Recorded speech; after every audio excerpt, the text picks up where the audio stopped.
Hi guys, welcome back to the channel. So, as I have promised you, and so many of you actually emailed asking that I bring this video out to you as soon as possible.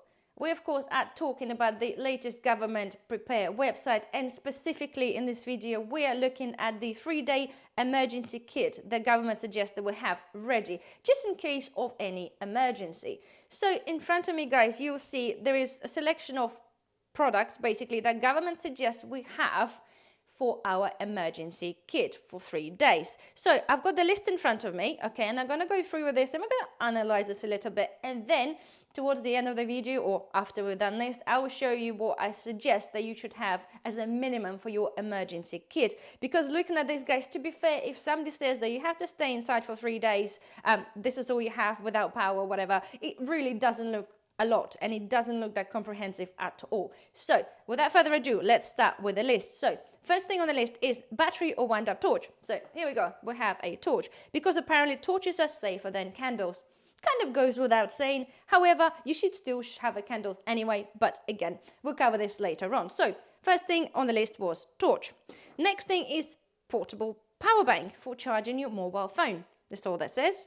Right, next thing moving on is spare batteries. So this is for torches, radio, and any backup medical equipment you have. So obviously they have to be relevant to what you have. A first aid kit or some first aid items. So we have a mini first aid kits. They're talking about majority should be the waterproof plasters, eye solution, and medical tape for dressings, that kind of thing. Nothing huge. And it also says you can just have just some items. So basically, basic suggestion is just get yourself some plasters and that will sort you through the whole 3 days of any emergency. So even if you burn yourself, you just have yourself a plaster, you'll be sorted. So that's that. Right, next thing, we have hand sanitizer and wet wipes for hygiene purposes when the water is off. We're not talking about if the water is off, we're talking about when the water is off. So hand sanitizer, that's, absolute must. So for 3 days without water, that'd be amazing. I would love to cake my hands with my, germs and mixture with that lovely stuff. But nonetheless, this is what they suggested there. Hand sanitizer and wet wipes. Maybe not of this size, but, it says wet wipes. So there we are. This is from the list. Next thing, they're talking about water. So they're suggesting, minimum 2.5 to 3 liters of drinking water. And then they're saying that if you want to potentially use this as hygiene and cooking, okay, then they suggest there's a 10 liters of water per person per day. So here I have a 5-liter bottles. I have 2 of them just to give an idea of this size. Next thing on the list, guys, they're talking about non-perishable foods that don't require cooking. Again, I know they're covering different scenarios, but they're suggesting extra water for cooking, and then they're suggesting your tins for to eat when you can't cook. So there we are. Anyway, nonetheless, so their suggestions is a tin meats, tin fruit, and tinned vegetables. I wonder if any of you ever tried any of the tinned, especially I would go with the meat stuff, cold. I've done this and it's absolutely revolting. Basically the processed meats in the tins have a quite high fat content, and therefore if you consume them cold, if you I dare you to try it sometime, if you open in the tin to cook it, it leaves a really unpleasant fatty residue on the roof of your mouth, so it's really, really unpalatable. Things like vegetables, my views on the tinned vegetables. They are absolutely disgusting. I do have some, but again, they're absolutely tasteless. Sorry, I've got vegetables there. Absolutely tasteless. They have nothing in them whatsoever to give you anything, even for 3 days. You'd be actually surprised, guys, if you eat shit for 3 days, how badly your body can possibly react to that. I know the emergency is an emergency, right? But still, there's got to be better ways. And I promise you guys, I will do a separate video on the food preparation in terms of an emergency, because what they're bluntly suggesting, yes, there are basics, but honestly, I wouldn't suggest anybody would probably even contemplate of eating that cold unless you're absolutely desperate. But there are better ways we can do, right? So we're done with the food, and then they've got obviously the baby supplies and pet food. So we've got the pet food. Of course, generally you have to have your pet food for longer than 3 days anyway, like with anything else for ourselves. During the COVID times, we know there was a shortage of food because people have been buying stuff up. So again, advisable for more than 3 days anyway. And of course, they're talking about baby supplies. They talk about like nappies and baby formula. And again, is any young mum, if you have any young children, you probably know or have already, and if not, then it's suggestible that you certainly have more than 3 days worth of food for your baby. I again learned this from my experience during COVID, when I actually gave birth in the middle of pandemic, and I unfortunately wasn't ready for the fact that I wasn't able to feed my baby by myself, so I didn't have any of the baby formula stocked up. And as you can imagine, people, when they go panicking, they basically been buying this to put in their coffee. So people like myself were actually struggling to find baby formula. So if you do want to prepare, you certainly, for your baby, I would suggest you certainly have more than 3 days worth of food. So there we have it. So, and I've forgotten, guys, so this is the tin opener they suggest we have as well. So now, guys, this was what they suggested, and now let's have a look what is my suggestion. Voila! This is my suggestion, and I'm gonna do the same, guys. I'm gonna go through the list in here, okay? But in this video, I'm not covering the consumables in terms of the food, baby food and cat food. I'll do the food video separately, like I said, and like you suggested. And again, with the baby food, I already said this, and with your pet food, you know exactly what you have, how much space you have to be able to have it. We are now talking about the emergency kit and what I think you should have. Again, this is not a fully comprehensive kit, guys. This is just I think a logical improvement on what is actually being suggested, which is not very that good at all. So let's go through the beginning again. So they're talking about the torches, okay? So yes, torches are absolutely great, but they're telling us to prepare for very different scenarios. And guys, my suggestions are not just have a torch, there's wind-up torch or battery torch, but have yourself some things like the little lanterns. There's a plenty of varieties of things like this. This is the battery operated one. Again, it could be rechargeable batteries, or you can have yourself things like this. We use that in camping. It's got a solar light there, solar panel, sorry, and believe this or not, it just charges by just sitting there. Even the dim light, it still charges, and it works really, really well. At the same time, okay, it gives you option to be able to charge. It's got a built-in battery, so you can charge your phone, or you can charge your, if you've got a rechargeable torch or rechargeable lighter. They're really, really good. They're really inexpensive, and I strongly suggest you have one of those in your kit. In the end of the day, especially if you have children, guys, or you want to, occupy them during, say, the power outage, it's all well and good having a torch, but you're not going to sit there and shine a torch in the ceiling for, any longer than a couple of hours. You will probably run out of batteries, and you'll just get bored holding it. So having things like this will give you a bit more flexibility of having a light on and then playing a game or doing something else. At the same time as well, a strong suggestion is to have a head torches. We've got multiples in any pretty much bag out bag, and other kits I have the head torches. They're absolute lifesaver. If you're thinking about it again, if you have to do some sort of task, if you have to leave the house, which we were saying, like if you do have to leave the house in the emergency, rather than having something in your hand, it is super, super handy to have those torches. Again, they're very inexpensive, and you have option to have a side light or the main light. I won't really blind you with that, but they are really, really good, and I suggest that you have this in your emergency kit.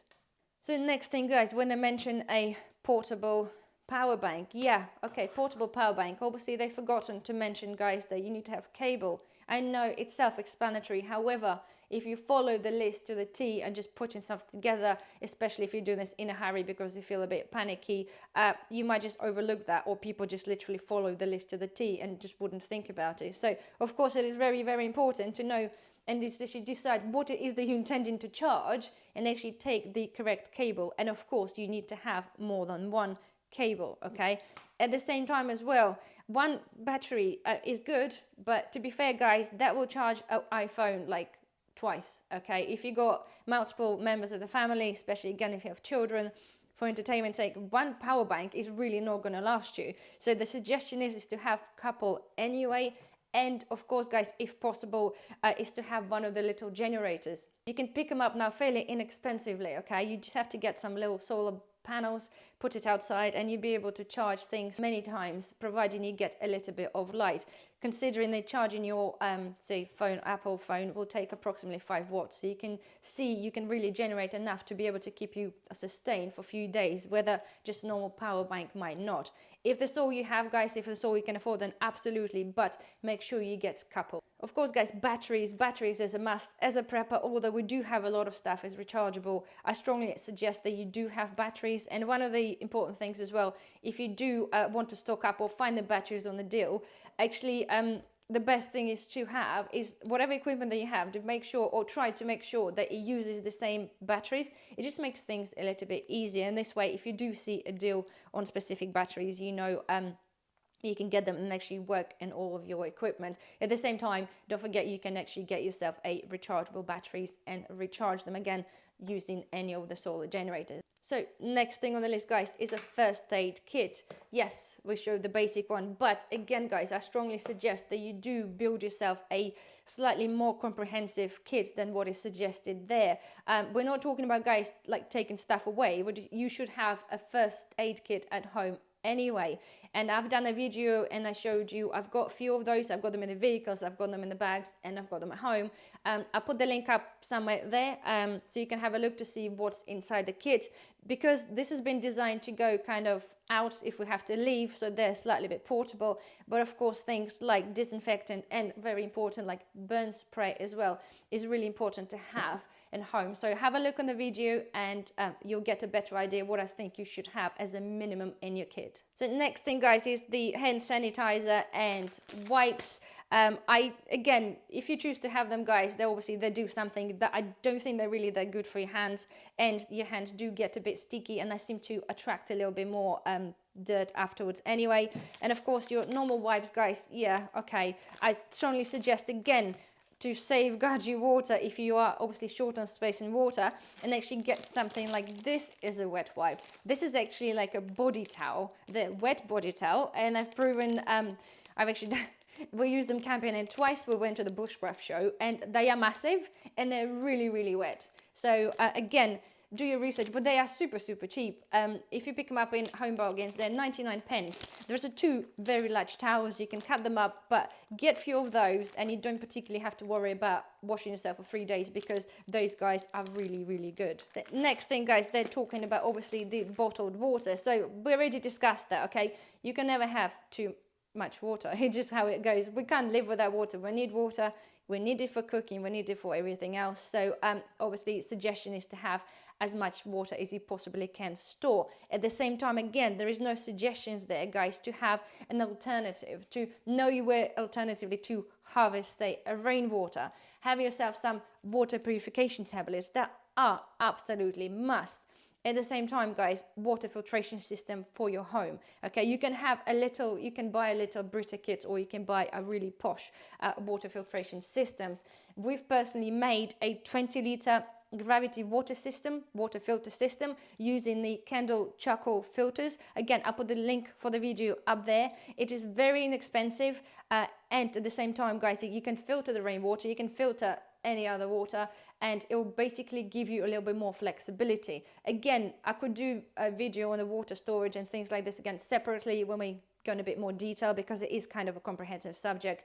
But as a must, as a basics, guys, is to have your water, have some water purification tablets, and know how you can harvest the rainwater from outside if we have to. And of course, guys, the last one we're talking about is obviously talking about the food. And again, I'm not going through the things that you suggest you have. We'll do this in a different video, but I am talking about the ability to have your food warm. I know they're saying it's an emergency, you can eat the stuff cold, you can, but as I said, it's absolutely disgusting. Strongly suggest, if you haven't got anything, guys, like for the outside, if you have a barbecue, if we're allowed to go out, in the camping stoves, there's so many options out there. Things like the MSR thing, so it's all in one type thing. You got your little gas that goes on the top, you can warm up and cook stuff there. I'm not talking anything that overly huge. This, honestly, guys, these are so many options of the things there. I've showed you before, and you've seen this on my camping trips, where I use the camping gas ones with the single little butane gas. They work really well. They last about a couple of hours. Again, pop outside to warm it up. So this is kind of the, they're really lacking the sort of information for people to find a better way to, even if you lock down, say, for 3 days, which is, again, very unlikely, it's going to be longer if anything happens. It's going to be longer than 3 days. And you need to have a backup ability to cook. Again, I've done a whole different video of your grid down cooking, if that comes to it. Again, I'll put the link down there as well. It basically covers what we can do in terms of how we can cook our food, because relying on the cold tins is not very good and it's not very healthy. And again, especially if you have a fussy toddlers, fussy children, best of the time they don't want to eat what you give them anyway. No, if you give it to them cold, you know, it just doesn't work. At the same time, saying that, again, guys, for an emergency, general emergency, little emergencies, is having things like yourself fire extinguishers and the fire blankets. I think you should have them, again, multiples. I always suggest people to have them like outside your specific, like a bedroom door or your exits, to make sure if God forbid anything happens, at least you got yourself basic safety there. But again, we can elaborate on that, guys. It just, to me, is a no-brainer for the house safety anyway. And one of the things, guys, I forgot to mention as well, when it comes to the electricity, if we're talking about the power outages, there are things on the market like this, which are the normal light bulbs, but they do have a built-in battery. So basically, when you put them on in your light, when you use the light, the battery charges. So if electricity goes off, the light automatically stays on because the battery is charged, and it lasts up to 2 hours. So these things are kind of good. So if you again, instead of things like this, but alongside things like that as well, just gives you that extra. There's no panic to basically scupper and trying to find your torches. When you have your lights in the room, they will stay on for you until basically you get yourself sorted. And as well, another thing, guys, yeah, I do still suggest that you do have candles as well. It's not just the fact is, guys, yes, candles could be unsafe in the wrong hands, if that makes sense, if you got pets, but there's little lanterns you can have, so you can put them in there. They're safe enough. Of course, use your common sense. You don't leave the candles unattended, especially if you do have pets. Even if you don't, you just don't do it anyway. But as a prepper, I just strongly suggest to have the candles. It's just, to me, I don't know why they wouldn't have put it there, because I think like last October, when the government advice came out, they actually talked about saying stocking up on candles, and now they're saying they're dangerous. So nonetheless, guys, candles I think is a must. And at the same time, of course, we're talking about lighters. They haven't mentioned lighters in any way, but again, if you have your barbecue, if the little sparky thing is still working, you kind of need to have a lighter, even if you don't smoke. It's just one of those things I think you ought to have. So have your lighter in the emergency kit, and as well as the normal lighter, we have one of the electrical lighters. They're pretty cool. They are rechargeable, and they go like little, not flame, but little electrical current comes through that, and they're pretty awesome. Again, absolutely something that I think people should have in the emergency kit. As it comes with the radios, guys, obviously it's not a lot to cover with the radios. Radio is radio. But there we are. So this is kind of gives you a better idea. I said we can literally elaborate on the whole thing, and we can have so much more preparedness. And I've done many videos on my channel where we talked about different scenarios like power outages, and we're talking about the whole things that I've demonstrated to what you can have as a backup. But I think, to me, this is kind of a very basic improved version of what is government suggesting for you to have in your emergency box. So there we are, guys. As I promised, I will do your video about the food. We'll look about it in more detail a bit, something that we can have that is kind of cost effective and at the same time give you a bit of a nutritional value, and something that's actually quite palatable, but that will be a different video. So anyway, guys, well, hopefully you enjoyed this video. Thumbs up, maybe subscribe if you haven't already, and I shall see you in the next video. Bye bye.